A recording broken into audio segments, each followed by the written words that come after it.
Non-state actors are entities that participate or act in international relations. They are organizations with sufficient power to influence and cause a change even though they do not belong to any established institution of a state. The admission of non-state actors into international relations theory conflicts with the assumptions of realism and other black box theories of international relations, which argue that interactions between states are the main relationships of interest in studying international events. Types: non-governmental organizations, typically considered a part of civil society; multinational corporations, for-profit organizations that operate in multiple sovereign states; the international media; violent non-state actors, armed groups, including groups such as Al-Qaeda or criminal organizations, for example drug cartels; religious groups. Quakers and other religious sects are quite active in their international advocacy efforts. They have in part founded other non-state actors such as Amnesty International, Greenpeace, and Oxfam.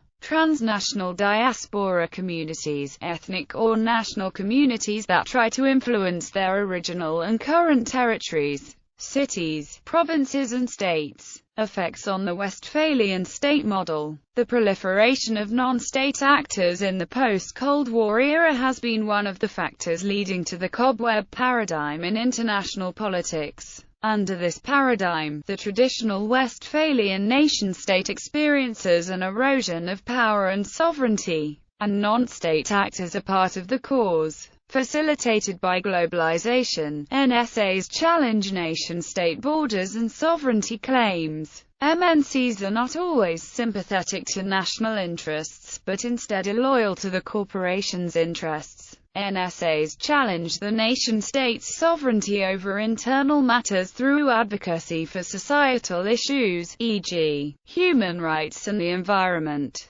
Armed non-state actors operate without state control and are involved in internal and trans-border conflicts. The activity of such groups in armed conflicts adds layers of complexity to traditional conflict management and resolution. These conflicts are often fought not only between non-state actors and states, but also between multiple NSA groups. Interventions in such conflicts is particularly challenging given the fact that international law and norms governing the use of force for intervention or peacekeeping purposes was primarily written in the context of the nation-state. Cotonou Agreement. The term non-state actors is widely used in development cooperation, particularly under the Cotonou Agreement between the European Union and African, Caribbean and Pacific ACP countries. The agreement uses the term to refer to a wide range of non-governmental development actors whose participation in ACP-EU development cooperation is now formally recognized. According to Article 6, non-state actors include